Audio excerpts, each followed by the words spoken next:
नमस्कार, मी नंदिनी. माझ्या यूट्यूब चॅनलवर तुमचं खूप मनापासून स्वागत करत आहे. तुमच्या मनातील सर्व चांगल्या इच्छा स्वामी महाराज पूर्ण करो, ही स्वामींच्या चरणी प्रार्थना करते आणि आजच्या व्हिडिओला सुरुवात करते. तत्पूर्वी तुम्ही जर चॅनलवर नवीन असाल तर चॅनलला सबस्क्राईब करा. त्याचबरोबर शेजारचं जे बेल आयकॉनचं बटन आहे ते प्रेस करा, जेणेकरून मी जेव्हा नवीन व्हिडिओ अपलोड करेन त्याचं नोटिफिकेशन तुम्हाला सर्वात अगोदर मिळेल आणि तुम्ही एकही व्हिडिओ मिस करणार नाही. तर चला करूया व्हिडिओला सुरुवात.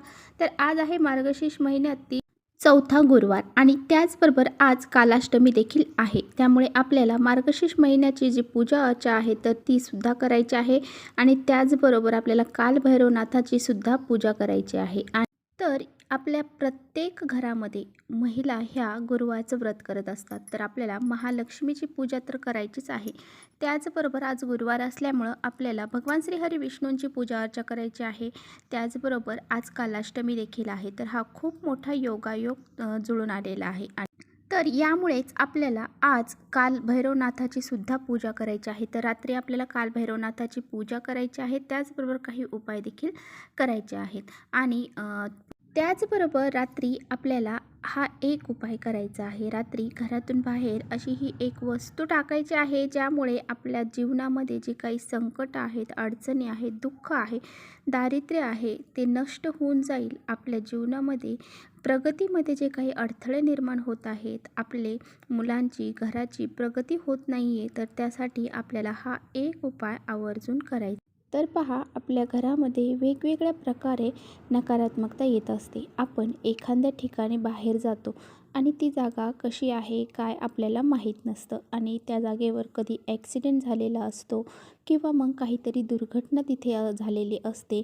त्या ठिकाणची जी नकारात्मकता आहे तर ती आपल्याबरोबर आपल्या घरी येत असते आणि ती घरी येत आल्याच्या नंतर ती आपल्या घरामध्ये बरेचसे दोष तयार होतात आणि आपल्या घरामध्ये एकमेकांचं न पटणं, सारखे वादविवाद होणं, भांडणं होणं, मुलांची चिडचिड होणं, त्याचबरोबर काही नजरबाधा त्यांना लागली जाते. अशा काही गोष्टी आहेत तर त्या आपल्या घरामध्ये व्हायला लागतात आणि यामुळे आपल्या घरामध्ये भरपूर प्रमाणामध्ये नकारात्मकता साठली जाते आणि याच गोष्टीमुळे आपल्या घरामध्ये लक्ष्मी माता प्रवेश करत नाही. आपल्या घरामध्ये लक्ष्मीने प्रवेश करावा यासाठी आपल्याला ह्या ज्या नकारात्मक गोष्टी आहेत तर त्या घराच्या बाहेर काढायच्या असतात आणि ह्या जर एकदा घराच्या बाहेर गेल्या तर आपल्या घरामध्ये लक्ष्मी माता ही प्रवेश करते आणि त्याचबरोबर स्थिर स्वरूपात आपल्या घरामध्ये राहते. त्याचबरोबर आपल्या घरामध्ये वेगवेगळ्या प्रकारची लोकं येतात. काही चांगली लोकं येतात तर काही वाईट देखील लोकं घरामध्ये येत असतात आणि प्रत्येकाच्या मनामध्ये आपल्याबद्दल चांगलीच भावना असेल असं नाही.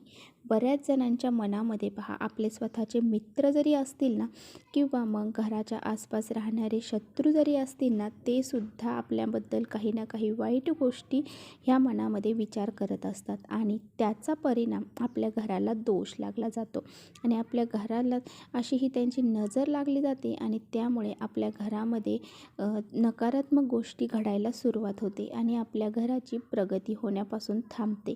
आपण कोणतंही काम करायला ते काम करताना पहा, आपण एवढा विचार करतो की आता हे आपलं काम पूर्ण होणार आहे आणि त्या अगोदरच असं काही होतं की आपलं ते काम पूर्णच होत नाही किंवा मग भरपूर साऱ्या अडचणी आपल्या यश प्राप्तीमध्ये होतात. आपल्याला जर एखादी नोकरी प्राप्त करायची असेल तर त्यासाठी जर आपण गेलो तर आपल्याला काही ना काही गोष्टीमधून आपल्याला ती गोष्ट घडली जात नाही, म्हणजे आपलं नशीब आपल्याला कुठेतरी साथ देत नाही.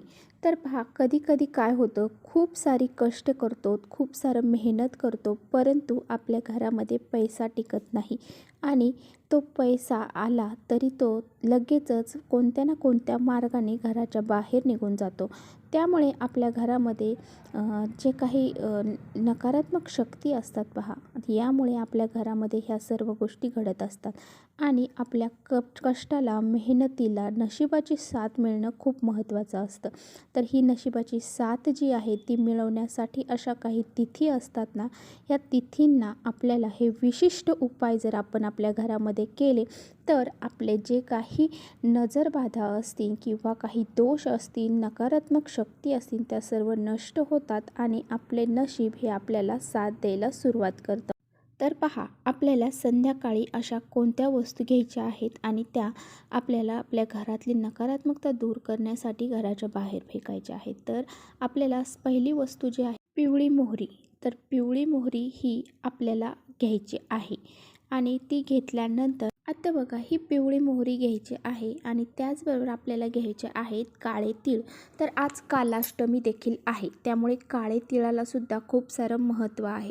त्यामुळे ही पिवळी मोहरी आणि हे काळे तीळ आपल्याला घेऊन आपल्या पूर्ण घरामध्ये फिरवायचं आहे आणि फिरवल्यानंतर आपल्याला हे फिरवत असताना आपल्याला एक मंत्र म्हणायचा आहे, तो म्हणजे श्री स्वामी समर्थ, श्री स्वामी समर्थ. जे काही तुमचे गुरु असतील, तुम्ही ज्या गुरूंना मानता त्यांचा मंत्र म्हटला तरी चालेल. असं म्हणत आपल्याला आपल्या मुख्य प्रवेशद्वारापाशी यायचं आहे आणि मुख्य प्रवेशद्वारावरून सुद्धा आपल्याला ह्या वस्तू ओवाळायच्या आहेत, म्हणजे उतरवायच्या आहेत. तर हे उतरवत असताना आपला जो चौकटीचा वरचा चौकट आहे आणि खाली उंबरठा आहे, त्या दोन्हींना ते टेकलं गेलं पाहिजे असं आपल्याला 7 वेळा उतरवायचं आहे. आणि हे उतरून झाल्याच्या नंतर आपल्या घरातली जी इडा पिडा जे असेल तर ती लवकर बाहेर जावी आणि आपल्या घरामध्ये लक्ष्मी मातेने प्रवेश करावा असं आपल्याला म्हणायचं आहे. आणि त्यानंतर ह्या ज्या वस्तू आहेत तर त्या आपल्याला घराच्या बाहेर जायचं आहे आणि घराच्या बाहेर दक्षिण साईडला आपल्याला त्या फेकून द्यायच्या आहेत. किंवा मग तुमच्या दक्षिण साईडला एखादं घर असेल किंवा एखादं कुणाचे कपडे वाळत असतील किंवा काही असेल तर तुम्ही तिथे न टाकता, आपल्यामुळे कुणालाही त्रास न देता आपल्याला त्या वस्तू डायरेक्ट आपल्या डस्टबिनमध्ये टाकून द्यायच्या आहेत. आपला जो डस्टबिन आहे तर तो रोजची रोज कचरा गाडीमध्ये फेकला जातो, त्यामुळे त्यामध्ये आपल्याला ह्या वस्तू टाकून द्यायच्या आहेत. इतरत्र कुठेही न टाकता मग त्या आपल्याला डस्टबिनमध्ये टाकायच्या आहेत. कारण एक आपला चांगलं करण्यासाठी दुसऱ्याचं वाईट करणं हे खूप मोठी चूक आहे. त्यामुळे अशी ही चूक आपल्याला अजिबात करायची नाही. त्यामुळे आपल्या डस्टबिनमध्येच ह्या वस्तू टाकून द्या आणि अशा प्रकारे हा एक उपाय आपल्याला आवर्जून करायचा. आता पहा, सर्वात महत्त्वाची गोष्ट ती म्हणजे उपाय करत असताना आपल्याला कोणी टोकणार नाही, रोखणार नाही याची काळजी आपल्याला घ्यायची. आणि आपल्या तोंडातून सुद्धा एकही शब्द आपल्याला काढायचं नाही. म्हणजे आपल्याला जे काही मंत्र वगैरे म्हणायचे आहेत ते मनातली मनातच म्हणायचे आहेत आणि मोठ्याने आपल्याला बोलायचं नाही. तर अशा प्रकारे हा उपाय करायचा आहे. हा उपाय केल्याने आपल्या घरामध्ये जेवढी बी नकारात्मक शक्ती आहेत किंवा तुमच्यावर एखाद्या शत्रूची बाधा झालेली आहे तरीसुद्धा, त्याचबरोबर वास्तुदोष असतील, पितृदोष असतील, सर्व दोष हे नष्ट होऊन जातील आणि तुमच्या घराची खूप सारी प्रगती होईल. तर असा हा एकदम छोटासा उपाय आपल्याला आवर्जून करायचा. तर चला, इथेच थांबवते माझा व्हिडिओ आवडला असेल तर नक्की लाईक करा. चॅनलवर नवीन असाल तर चॅनलला सबस्क्राईब करा आणि असेच माहितीपूर्ण व्हिडिओ पाहण्यासाठी बेल आयकॉनलाही प्रेस करा. परत भेटूया अशा छानशा व्हिडिओसोबत. तोपर्यंत श्री स्वामी समर्थ.